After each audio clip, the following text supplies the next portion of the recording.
قرائت شاهاثر علامه باباجان غفورов توجیکان، تاریخ قدیمترین قدیم عصر میانه و دوره نو، گفتاری 50. اثر تاجیکان شعله‌ای بود که به صحیفه‌های تاریک و فراموش گشته تاریخ ملت تاجیک روشنی انداخته، پدیده‌های خودشناسی و افتخار ملی را تکمیل داد. پرزیدنت جمهوری تاجیکستان امام علی رحمان.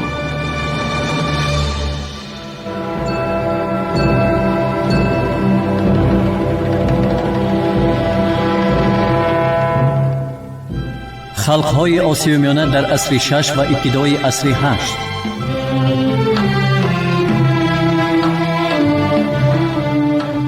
تمرکز حولی‌ها به گروه‌های علاهیده مخصوصاً در مرکز واحه با سرعت جریان داشت. در عصرهای 7-8 قلعه‌ها و در اطراف و نزدیکی آنها حولی‌ها پیدا شدند و مرکزهای پیشتره واحه رو به تنزل نهادند. تولستوف فکری اظهار نمود که توپوگرافیای واحه برگوت قلعه تشکل مناسبت‌های فئودالی را انعکاس می‌کند. این عقیده ها را تحقیقات‌های من بعده ارخئولوژی نیرزیک تصدیق و انیخ نمودند. از افتکار در تریتوریای واحه یک چند جماعت‌های کلان دهات وجود داشت که 7-8 هزار کس را در بر می‌گرفت. در حولی‌ها گروه‌های اگنتی زندگی می‌کردند که شماره آنها گوناگون بود و این گروه‌ها عائله‌های کلانی می‌باشند که مال و ملک عمومی داشتند و هم در حیات جمعیتی کلکتیوی یگانه را تشکیل می‌دادند و غیر از این عائله‌های کلان اینچنین عائله‌های خرد هم بودند که از افتکار مقامی نمایان نداشتند. بنابر بعضی مدرکات در دیگر محل‌های آسیای میانه هم وضعیت چنین بود. قلعه‌ها که قرارگاه دهقانان به حساب می رفتند در سر انشاءات‌های آبیاری ساخته می شدند و این کار به دهقان امکان می داد که به تقسیم آب صاحبی کند. در شرایط آسیای میانه باشد صاحب آب بودن همین معنا را داشت که اختیار حیات و ممات اهل دهات در دست کسی بود که به تقسیم آب صاحبی می کرد. در ادبیات تاریخی ما در سالهای 40-50 چنین عقیده تولستوف معمول بود که در اولهای عصرهای میانه حیات شهر تنزل داشت، ولی الحال این عقیده به معلومات و مدرکات نوترین تماما خلاف است. حتی آن معلومات منتخب و مختصری که در این کتاب آورده شد شهادت می دهد که شهرها و حیات در آنها خیلی رونق و رواج داشتند. شهرها مرکز کاسبی و تجارت، مرکز مدنیت بلند بودند. وقتی حفریات پنجکین این نکته خیلی روشن پدید آمد. بدیهات آن دوره ها ساختمان قلعه های خاص بودند که بعضا در نزدیکی شهرها بنیاد کرده می شدند. در این قلعه ها شهرستان ها، ارک ها، اعیان و اشرافان بایهای زندگی می کردند که در مأخذهای خطی ذکر گردیدند. ساخت شهر و بسیار بودن قلعه ها، خصوصیت صنعت و عنعنه‌های طرز زندگی بهادرانه، در اختیار اعیان و اشراف کلان موجود بودن دسته‌های حربی، پراکندگی سیاسی و علامت‌های وسالیت دلالت می نمایند که در حیات اجتماعی و اقتصادی آن دوره ها دیگرگونی‌های نهایت عمیق به عمل می آمدند. جای فرماسیای غلامداری را دیگر فرماسیای فئودالی می گرفت. در عصرهای 5-8 بسیار خصوصیت‌های فئودالیسم هنوز در شکل ابتدایی، در شکل خامی نامعین ظاهر می گردیدند. درباره اکثر آن خصوصیت‌ها در دست ما معلومات بیواسطه هم نیست، ولی صرف نظر از همه این ماهیت مسئله واضح و روشن است.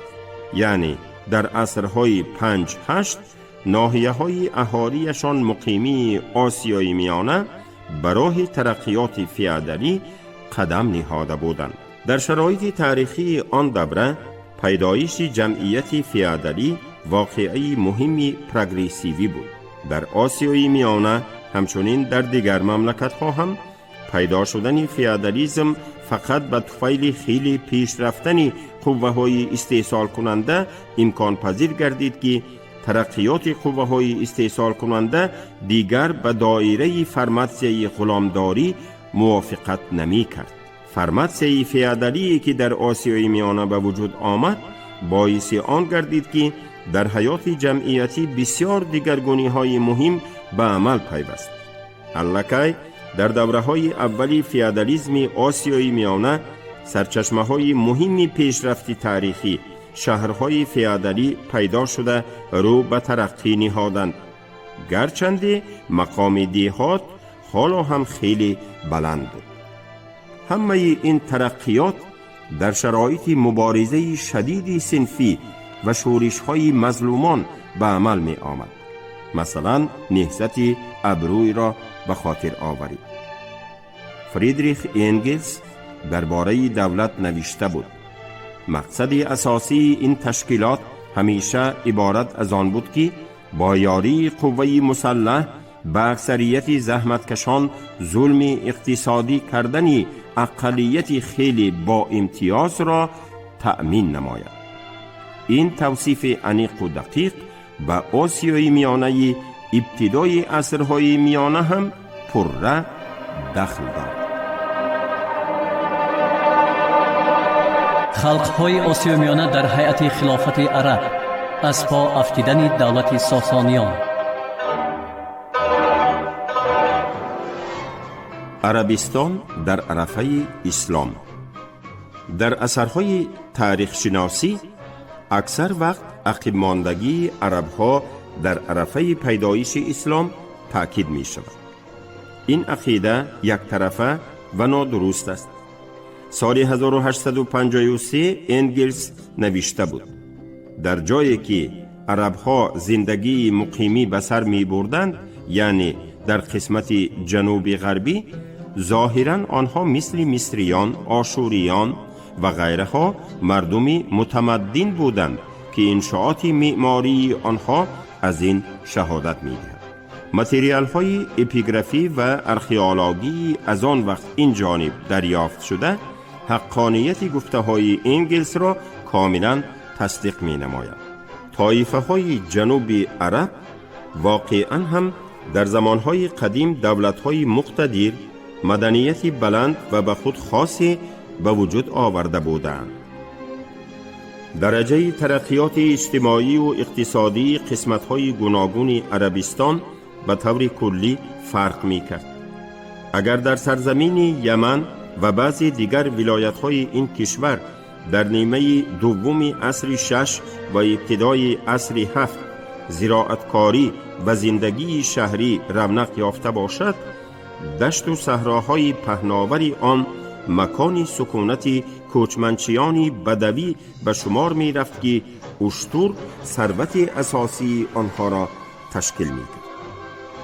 هرچند تشکیلات طایفوی اولادی در بین عربها خیلی قوی بود، مناسبت‌های فیودالی به ظهور آمده در جریان ترقیات تاریخ از قبیله‌های پراکنده و اتفاق قبیله‌ها دولت یگانه تأسیس یافت.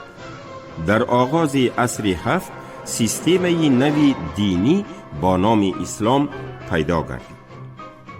برای تحلیل سبب و شرایط تاریخی پیدایش دین اسلام و با یک سرعت فوق العاده از طرف عربها تصرف شدن کشورهای زیاده، پیش از همه ترکیب صنفی جمعیت آن زمان و پیشروی‌های در حیات همان جمعیت به عمل آمده را از نظر گذرانیدن ضرور است.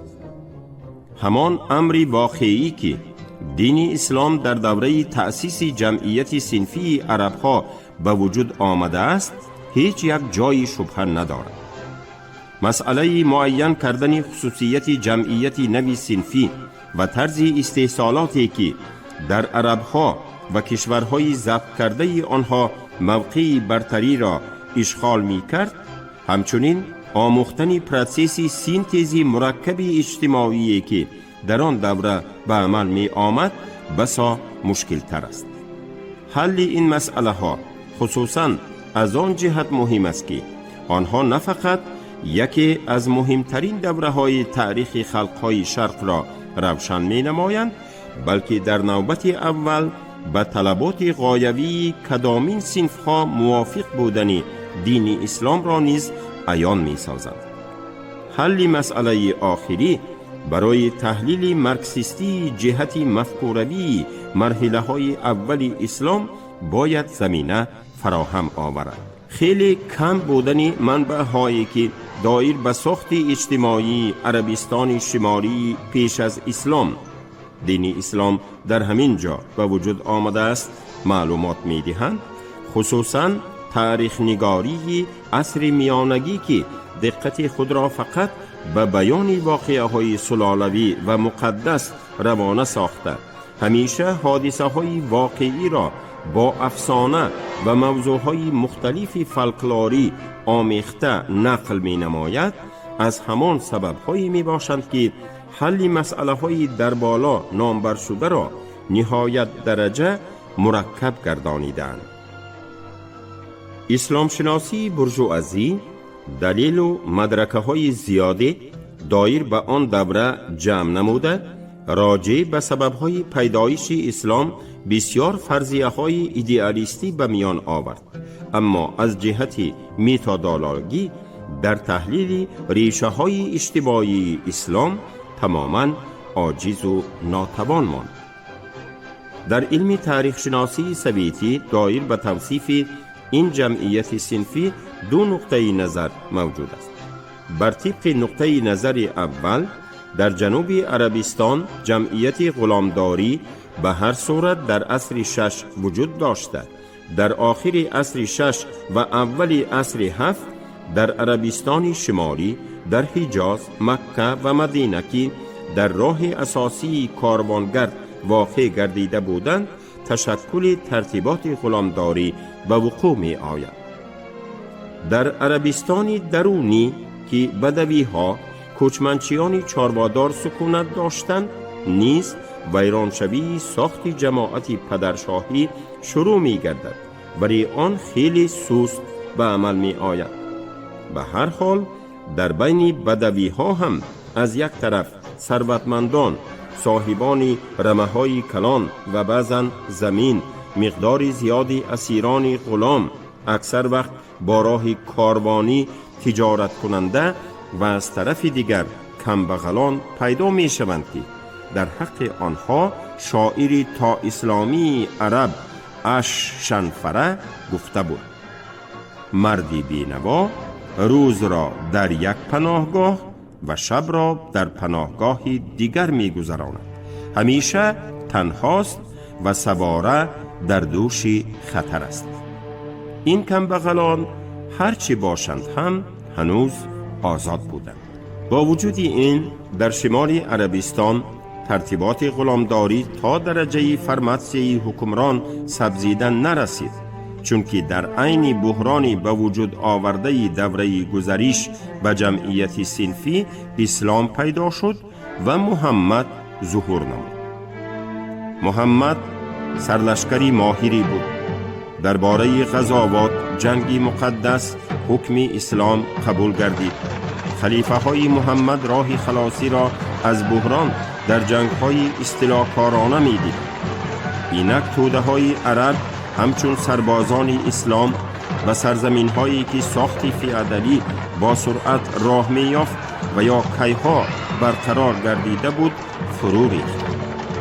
لیکن در کشورهای ضبط کرده عرب ها ترتیبات غلامداری هم تماما برهم نخورده بود.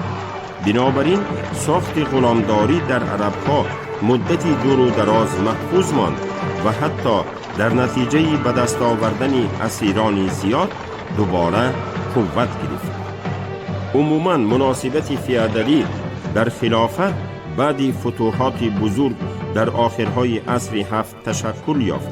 غلامداری باشد همچون طرز کهنه زندگی باز وقت زیادی موجودیت خود را نگاه داشت.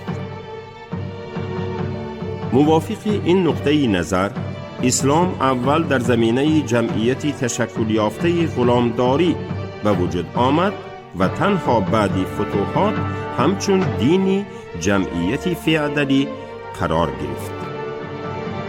این نقطه نظر را بیلیایف، اینچنین یکوبوفسکی، تالستوف، پتروشیفسکی به میان آوردند. طبق نقطه نظر دوم، هنوز پیش از پیدایش اسلام هم در جنوب و هم در شمال عربستان نه اینکه مناسبت‌های غلامداری بلکه فیادلی تشکل یافته تا عصر هفت، یعنی تا فتوحات بزرگ، موقعی حکمرانی پیدا کرده بود. به این طریقه اسلام از اولین قدم‌های پیدایش خود دینی طبقه های بالانشین جمعیت نوبنیاد فیادلی به شمار می رفت. این نقطه نظر را پیگولیفسکیا، لوندین، سمیرنوف و نادیرادزه پیشنهاد کردند. پیروان این نقطه نظر دقت را به چاریککاری که در همان شرایط تاریخی از مهمترین ظهورات مناسبت‌های فیادلی بود جلب می نمایند. این دو نقطه نظر نسبت به وضعیت عربستان عصر هفت و شرایط اجتماعی پیدایش اسلام حالا فقط فرضیه ناقص و شرطی بوده، حل همه‌جانبه این مسئله کاری آینده است.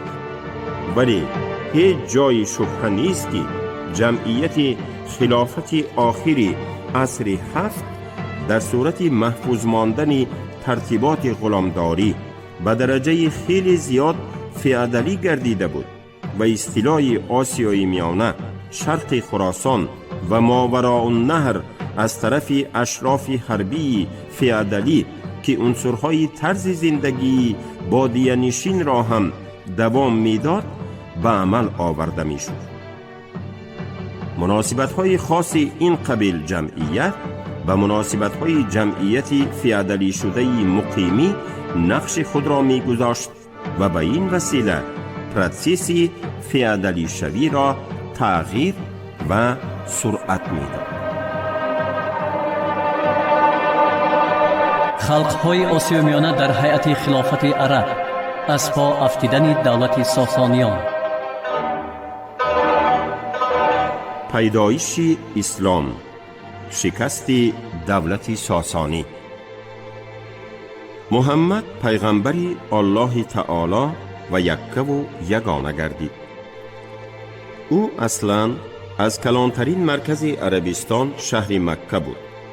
چون در زادگاه خود به چیزی موفق نشد، در سال 622 با پیروانش به مدینه کوچید که از همین سنه سالشماری مسلمانی هجری سر می شود. طایفه های مدینه را به اطاعت خود درآورده، بعدتر ساکنان مکه را هم به جماعت معتقدین داخل نموده، یک قطار قبیله های دیگری عرب را که به الله و پیغمبر او محمد اعتقاد بسته بودند به تحت تصرف خود درآورد. اسلام که نام این دینی نو می باشد معنی تسلیم و اطاعت را دارد. پس از فوت محمد سال 632 ابو بکر 632-634 خلیفه اعلان کرده شد. بعد او عمر 634-644 خلیفه گردید که در زمان وی قبیله های عرب را به کلی تابع کرده، همه آنها را به مسلمان تبدیل دادند. دولت دینی از جهت مرکزیت قوی به وجود آورده، لشکری سیرشمار و خیلی جنگی تشکیل داده شد. اعیان و اشراف عرب استیلاکاری، تاراجگری و غصب کردن ثروت‌های ممالک دور و نزدیک را آرزو می‌کردند.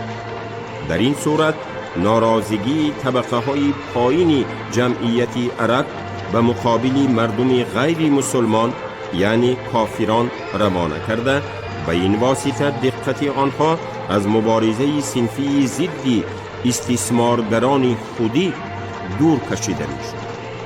علاوه بر این سربازان قطاری عرب قسمتی از غنیمت‌های جنگ را صاحب می‌گردیدند که این آنها را نه کمتر از اعتقاد الله روح بلند نموده به سوی کارزار می‌کشید.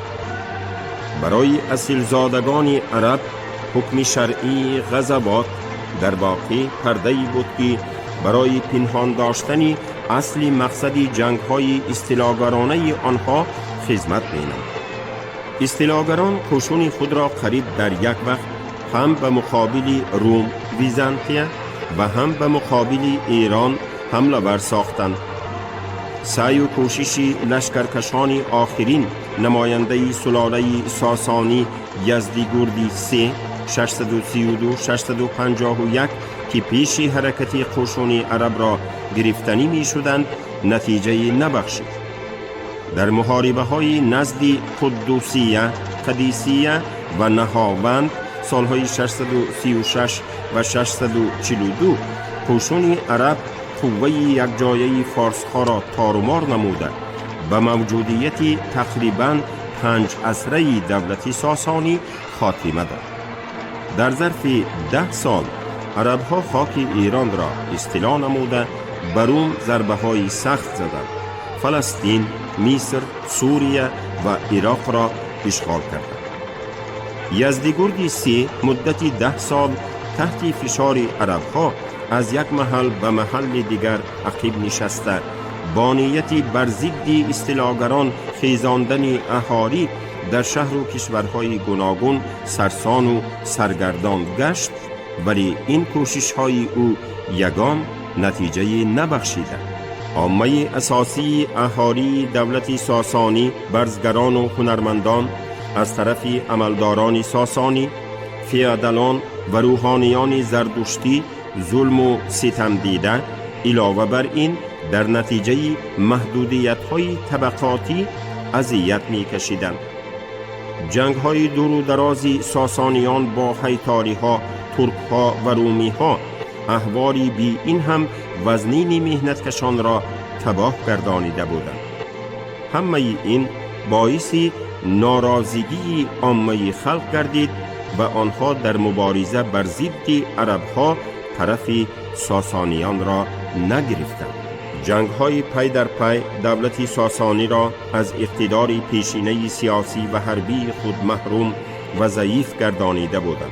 به سبب بلند شدن موقع اشراف محلی فیادالی، رول حکومت مرکزی یک باره خیلی پست گردیده اطراف از تابعیت مرکز برآمدن گرفت. حاکمان محلی ولایت و مضافات‌های جداگانه در وقت هجوم عرب‌ها به حکومت مرکزی مددگاری نکردند. موردهایی میشد که عامه اهالی مظلوم برای سبکتر گردیدن احوال طاقت فرسای خود به عرب‌ها و دین آنها که برابری همه مسلمانان را وعده می‌دادند امید می‌بست. حیات به زودی بر عبث بودن این امید خلق را نشان داده باشد هم به هر حال در وقتهای اول بی تأثیر نماند و آن سهواً همچون احیای عنعنه‌های نهضت مزدکیه تصور کرده شد. این بود که ساسانیان سیل خروشان عرب‌ها را باز داشته نتوانستند و دولت ساسانی از پا افتاد.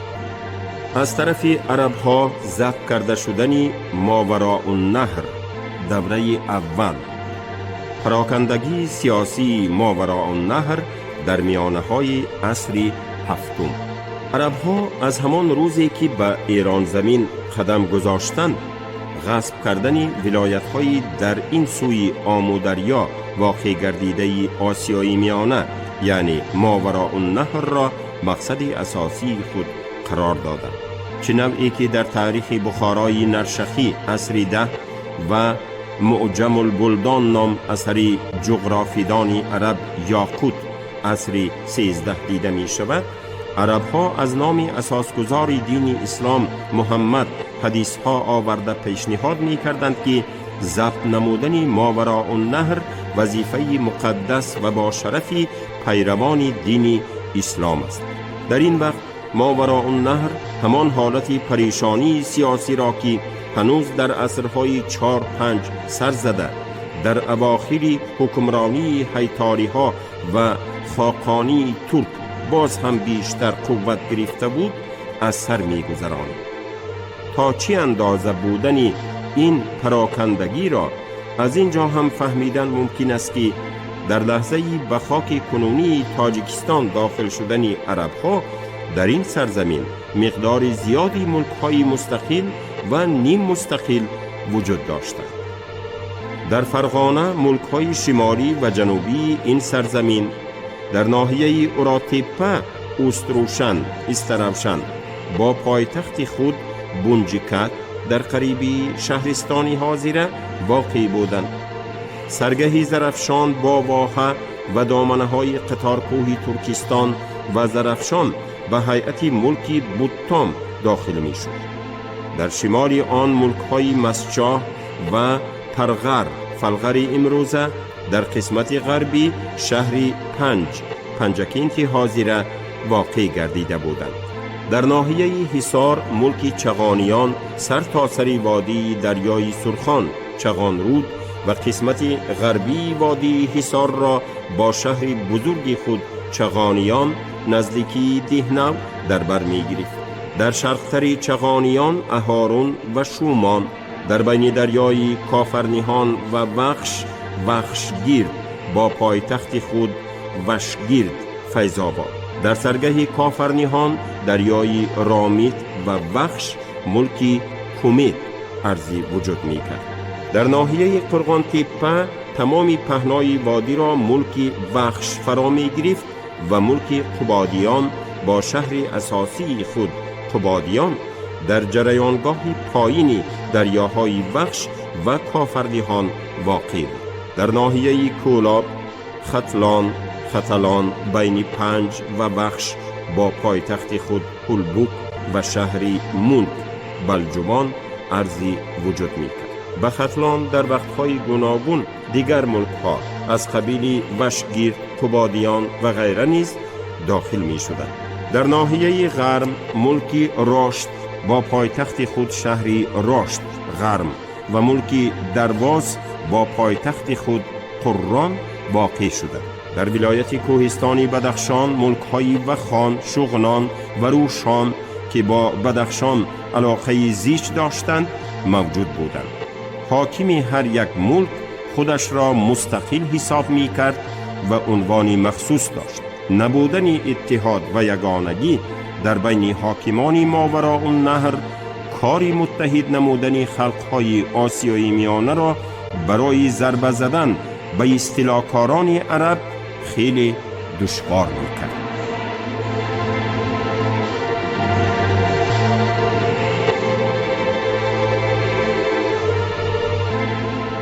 شما گفتاری 50 را از کتاب علامه باباجان غفورов تاجیکان شنیدید. عبدالرشید خوجمقلов خوند. کارگردان شیرعلی نفضلی.